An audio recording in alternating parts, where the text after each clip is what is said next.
E aí pessoal, tudo tranquilo? Nesse vídeo nós vamos dar início a uma nova série aqui no canal da TreinoWeb. Será uma série de vídeos de introdução ao Django e nesse primeiro vídeo nós vamos aprender o que é o Django e também como criar e executar nosso primeiro projeto. Lembrando que como esse vídeo vai fazer parte de uma playlist, o link dessa playlist vai estar na descrição do vídeo, assim como também o link para o repositório do GitHub, que vai ter todo o código-fonte que a gente vai desenvolver, tá? A gente vai desenvolver ao longo desses vídeos um pequeno projeto para a gente entender os conceitos principais do Django e começar a criar as nossas aplicações, beleza? Além disso, vai ter um outro link para um documento onde vai mostrar ali todo o passo a passo para você construir o teu ambiente de desenvolvimento, caso você não tenha um ambiente de desenvolvimento Django aí na tua máquina, tá? Então lá vai ter todo o passo a passo de como fazer a instalação do Python, os comandos necessários para você conseguir trabalhar com aquilo que a gente vai fazer aqui, instalação do Django e também recomendação de configuração para a ferramenta de editor de código-fonte que vai ser o VS Code, beleza? Então, para já começar o nosso conteúdo, vamos aqui para a tela do computador e inicialmente vamos entender o que é o Django, né? O Django, ele é uma framework nada mais é ali do que um conjunto de código escrito em uma determinada linguagem que vai te auxiliar a realizar determinados tipos de tarefas ou construir determinados tipos de aplicação. O Django é uma framework do ecossistema Python, ou seja, é algo desenvolvido na linguagem Python, feito para desenvolvedores Python. E ele vai te auxiliar no desenvolvimento de aplicações web. Além disso, o Django, além de ser uma framework, ele tem uma especificação, né? Ele é uma framework full stack. E o que é isso? Quer dizer que o Django, por si só, ele tem a ideia de te prover todas as ferramentas necessárias para esse tipo de tarefa, que é o desenvolvimento web, diferente de uma micro framework, que vai te disponibilizar apenas o mínimo necessário. Então, a ideia do Django é que somente com o Django você vai conseguir fazer a maioria das coisas que você precisa fazer no desenvolvimento de aplicações web.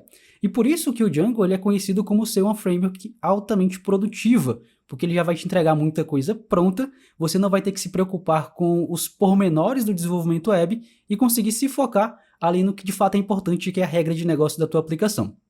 Inclusive, aqui já na página inicial do Django, ele fala, né, que o Django ele faz ser simples a construção de aplicações web de maneira rápida e com menos código. Além disso, grande parte ali do que é vendido no Django, né, é que ele é extremamente rápido, ele já tem todos os mecanismos necessários para segurança e também ele é fácil de escalar, ou seja, você consegue construir uma aplicação que é fácil de ser aumentada, né, você conseguir adicionar novos recursos, beleza? Então, isso é o Django e agora a gente precisa, então, colocar a mão na massa e começar, então, a construir a nossa aplicação. O que a gente precisa ter na máquina? Basicamente, o Python instalado, e um editor de código-fonte, que no nosso caso vai ser o Visual Studio Code. Como eu disse, na descrição do vídeo vai ter um link com todo o passo a passo de como construir, né, e montar esse ambiente de desenvolvimento na tua máquina, beleza? Então, deixa eu vir aqui para minha área de trabalho. A gente vai inicialmente criar uma nova pasta, que vai ser a pasta onde vai ficar todo o conteúdo do nosso projeto, né, todo o nosso código-fonte. Então, vou criar aqui uma nova pasta. Nessa parte eu vou dar o nome do nosso projeto. Aqui, como a ideia é ter apenas os primeiros passos, né, os fundamentos do Django, a gente vai construir um projeto bem simples. Basicamente vai ser um projeto que a gente chama de CRUD, né, C-R-U-D, que é Create, Read, Update, Delete, ou seja, uma aplicação que consegue cadastrar novos itens, ler esses itens cadastrados, atualizar e deletar esses itens, tá? E aí, como exemplo, a gente vai utilizar o exemplo clássico, que é construir uma aplicação de lista de tarefas, né, uma to-do list. E aqui eu vou chamar esse projeto de TW To-Dos. Então eu vou chamar a pasta de TW To-Dos. Essa pasta que eu acabei de criar, a gente vai ter que abrir ela dentro do nosso editor de código-fonte, ou seja, o Visual Studio Code. Então eu vou aqui abrir o VS Code. Beleza? Estou aqui com o VS Code aberto.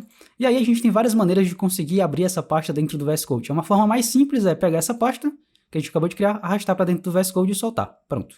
Maneira mais rápida de fazer isso. Toda vez que você abre uma pasta nova dentro do VS Code, ele vai perguntar aqui se você confia nos autores dessa pasta. É uma pasta que eu criei, então eu confio em mim mesmo, até onde eu consigo pensar. Então, yes, I trust the authors, né? Beleza. Então a gente já tem a nossa pasta aqui criada. O que a gente precisa fazer agora? Basicamente, nós precisamos instalar o Django, porque o Django ele é uma biblioteca no final das contas, então ela precisa ser instalada. E utilizar a ferramenta do Django para criar a estrutura principal do projeto, né? A estrutura base do nosso projeto. Bem, o ponto é, para fazer essa instalação, a gente utiliza uma ferramenta chamada pip, que é o gerenciador de pacotes do Python. A questão é que a gente não vai fazer essa instalação diretamente. Por quê? Quando a gente utiliza o pip para fazer a instalação de algum tipo de pacote, esse pacote, nessa biblioteca, ela vai ser instalada dentro da nossa instalação global do Python. Isso não é recomendado, porque imagina só, cada ferramenta, cada biblioteca possui várias versões e dependências, né? Ou seja, uma biblioteca pode precisar de outras bibliotecas para funcionar. Se eu faço a instalação de forma global, eu posso acabar gerando alguns problemas de conflito. E o problema principal é que, imagina que você está trabalhando em 2 projetos de Django ao mesmo tempo. Um desses projetos utiliza o Django na versão 4 e o outro projeto utiliza o Django na versão 3. Toda vez que você precisar mudar para trabalhar em um novo projeto, você vai ter que desinstalar a versão do Django que você tem atualmente e instalar a nova versão. Isso é muito trabalhoso, não faz muito sentido e vai ser muito provável de acabar gerando algum tipo de erro de conflito dentro do teu ambiente, tá? Então, o ideal é a gente criar um que a gente chama de ambiente virtual, que é um local reservado ali, que vai ter apenas as dependências daquele projeto e que não vai sujar, digamos assim, a nossa instalação global do Python na nossa máquina, tá? Então, para isso, a gente vai precisar utilizar o terminal agora. Então, eu vou utilizar o terminal integrado do próprio VS Code, tá? Então, você pode vir aqui em View, Terminal, ou no meu caso aqui, eu tenho um atalho que é Ctrl aspas simples, né? Ele já vai abrir aqui o terminal. E ele vai abrir o terminal integrado, que no meu caso, como eu estou no Windows, vai ser o PowerShell. Uma vez com o terminal aberto, a gente precisa criar o nosso ambiente virtual. Para isso, a gente utiliza o comando python -m venv.venv. Dei um Enter. Veja que ele criou uma pasta chamada .venv. O que esse comando faz? Eu estou executando o interpretador do Python, utilizando a flag "-m", que quer dizer module, ou seja, eu estou utilizando um módulo do Python, que é o módulo venv, que é o módulo responsável por gerenciar ambientes virtuais. E logo em seguida eu estou dando um nome para esse meu ambiente virtual. Você pode dar o nome que quiser, pode ser Joaquim, Joquinha, qualquer coisa. Mas, por convenção, a comunidade utiliza o nome .venv, tá? Que é V de virtual e env de environment, né? Ambiente virtual. Essa pasta ela vai ter mais ou menos essa estrutura, mas ela pode mudar de acordo com o sistema. Aqui eu estou no Windows, então ela tem essa estrutura. Se você estiver no Linux ou no macOS, a estrutura de pastas vai ser um pouco diferente. Essa pasta você pode pensar como se fosse a tua instalação do Python, só que é uma espécie de cópia da instalação global, isolada para esse projeto em específico, e é nessas pastas que vão ficar as nossas bibliotecas. Uma vez que o ambiente virtual foi criado, a gente precisa ativar esse ambiente virtual. Outro ponto que eu não posso esquecer de falar. Esses comandos variam de sistema para sistema, tá? Esse comando é o comando que a gente utiliza no Windows. No Linux e no macOS, o comando ele vai ser um pouquinho diferente. Em vez de Python, você vai utilizar Python 3, tá? Isso se você estiver no Linux ou no macOS. Mas naquele documento que eu vou deixar na descrição do vídeo, vai ter todas as informações e os comandos respectivos para cada um dos sistemas, tá? Uma vez que o ambiente virtual foi criado, a gente precisa ativar esse ambiente virtual. E aqui a gente vai utilizar o comando .venv, né, .venv, depois scripts, activate, tá? Dessa maneira aqui. Dou um Enter, vou ter um erro. O comando ele tá certo, tá? Não é que o comando teve algum tipo de problema. Mas eu deixei esse erro acontecer porque provavelmente vai acontecer com muitos alunos e aí eu já quero mostrar isso para mostrar como resolver, tá? Esse erro é um erro do PowerShell. O PowerShell, por padrão, né, que é um dos terminais aqui utilizados no Windows, ele tem uma restrição de segurança que evita a execução de scripts externos. E como é que eu sei disso? Eu posso executar aqui um comando, get execution policy, não precisa você fazer isso na tua máquina, tá? Eu só estou mostrando. E veja que ele está aqui como restricted. Então, a política de execução dentro do PowerShell está como restrita, então eu não consigo executar coisas externas. E aqui, para a gente conseguir resolver esse problema, a gente vai ter que alterar a política de execução dos comandos, tá? Para isso, basicamente, a gente precisa executar aqui um comando, que é o set execution policy, -scope, process, -execution policy bypass. Eu sei, é um comando um pouco grande, mas eu vou deixar ele naquele documento, tá? E também na descrição do vídeo, só para vocês copiarem e colarem. Executa esse comando, beleza? Ele não vai aparecer nenhuma saída aqui no terminal. E aí eu posso executar novamente o comando de ativação do ambiente virtual. E veja que não deu mais nenhum problema. E agora, na frente aqui, onde vem o caminho da pasta atual, eu tenho aqui, entre parênteses, justamente o nome do meu ambiente, que é .venv. Isso identifica que o ambiente está ativo.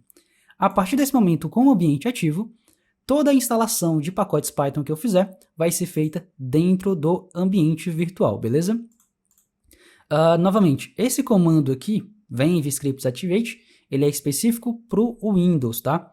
No Linux e no macOS, para você ativar um ambiente virtual, você vai fazer source.venv/bin/activate, tá? O comando vai ser dessa maneira, mas novamente, eu vou deixar os comandos de acordo com cada ambiente no documento de instruções, beleza?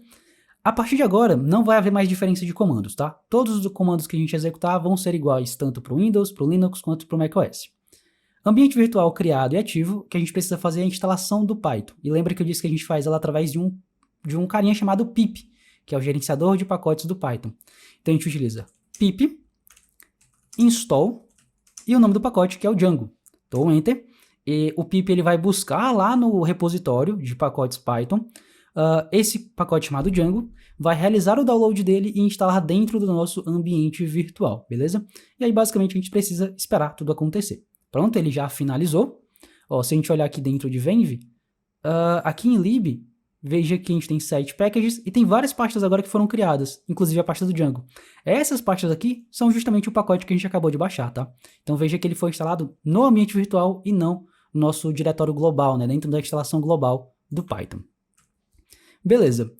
Então agora que o Django já está instalado, a gente pode utilizar o comando do Django para criar o nosso projeto, e ele vai criar a estrutura básica desse projeto, tá? Então eu utilizo o comando Django admin start project, né? Então eu estou utilizando o comando do Django e um subcomando chamado start project para iniciar um novo projeto. Logo em seguida a gente dá um nome desse projeto. Porém, basicamente o que esse comando vai fazer é criar uma pasta com alguns arquivos de configuração. E aí algumas pessoas da comunidade, e eu estou incluso nelas, prefiro não dar o nome do projeto e sim chamar essa pasta sempre de setup. Isso não é uma prática que é obrigatória, tá? Muita gente chama pelo nome do projeto mesmo, então a gente colocaria tw todos aqui, mas é uma prática que eu costumo seguir e eu gosto, que é chamar sempre de setup, porque ele vai criar uma pasta chamada setup com as configurações do projeto. Depois de Django admin start project setup, a gente coloca um ponto aqui no final, tá? E esse ponto é importante para que ele não crie uma pasta a mais, que seria o comportamento padrão. E essa pasta a mais é desnecessária, porque a gente já criou a pasta tw todos. Então, aqui eu posso dar um enter.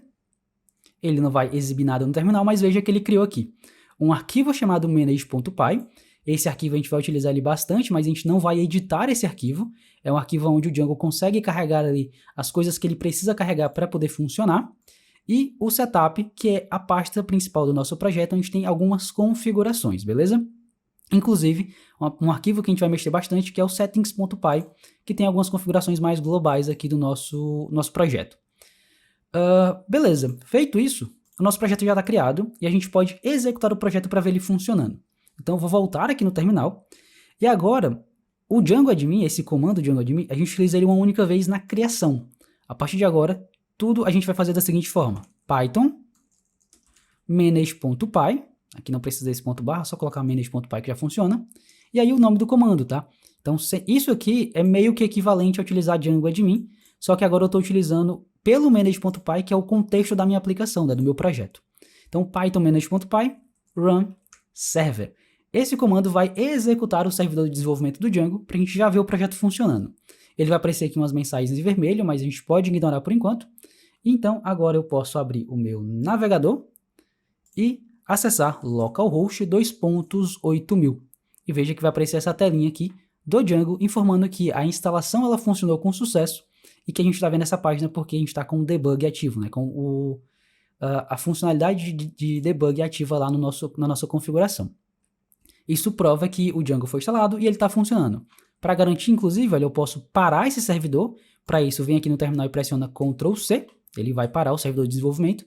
Se eu tentar acessar o localhost 2.8000 com o servidor parado, veja que ele vai carregar, não vai dar nada e vai dar aqui um erro de conexão, né? Ele diz que a conexão foi recusada. Então, de fato, o nosso projeto funcionou. Só algumas configurações que eu acho interessantes já de fazer agora é vir aqui no settings.py, descer lá para o final do arquivo e mudar isso aqui, ó, language code. Tá vendo que ele tá como EN-US, ele tá como inglês dos Estados Unidos. A gente vai mudar para PT-BR, que é o português brasileiro, e também alterar aqui o time zone, tá? A gente vai utilizar o time zone da nossa região, né, da sua região. Esse time zone ele tem padronizado. Eu vou deixar um link de referência na descrição do vídeo para você ver quais são os possíveis time zones, porque você não pode colocar qualquer informação aqui. Mas eu sei que o meu time zone, né, da minha região, é o América/Fortaleza. Né? E aí tem, por exemplo, América/São Paulo, existem outros para o Brasil, né, mas são valores específicos, você não pode colocar qualquer cidade aqui, tá bom? Mas eu vou deixar o link como referência de quais são os time zones possíveis de colocar aqui nessa configuração. Feito isso, eu vou executar novamente o projeto lá no terminal, então Python manage.py run server. Voltando aqui no navegador e atualizando, veja que agora está em português, né? Então o Django, inclusive, ele já tem ferramentas aí para você conseguir trabalhar com internacionalização, né? Fazer com que a tua aplicação ela funcione para múltiplos idiomas e inclusive outras coisas como configuração de moeda, enfim, coisas do tipo. É bem legal. Por isso que ele se vende como uma framework full stack, porque ele vai te dar todas as ferramentas necessárias. Beleza? Então, basicamente é isso, né? A gente já tem aqui o nosso projeto criado e executando corretamente. E para esse vídeo, por enquanto é isso, para a gente não se estender demais. Nos próximos vídeos a gente vai entender já melhor sobre essa estrutura de pastas, para que serve cada um desses arquivos, e já começar a trabalhar aqui em algumas configurações que eu acho importantes de serem feitas, e também nas funcionalidades da nossa aplicação. Tranquilo? O que vimos nesse vídeo é só o começo. Se você quer se especializar ainda mais em desenvolvimento back-end, a Tronab é o lugar ideal para você. Somos uma escola especializada em formar desenvolvedores, possuímos mais de 15 anos de experiência no mercado e já formamos mais de 200 mil alunos. Na nossa plataforma você encontra formações sobre as principais linguagens e tecnologias e falamos de uma maneira muito mais completa sobre todos os assuntos que você acabou de ver nesse vídeo. Então clique no link da descrição e faça já a sua matrícula. Bom pessoal, se você gostou do vídeo, não esqueça de curtir e compartilhar com todo mundo que você conhece que queira aprender sobre programação. Caso tenha ficado alguma dúvida ou queira dar alguma sugestão, coloque nos comentários que iremos responder a todos. Bem, vou ficando por aqui e até a próxima.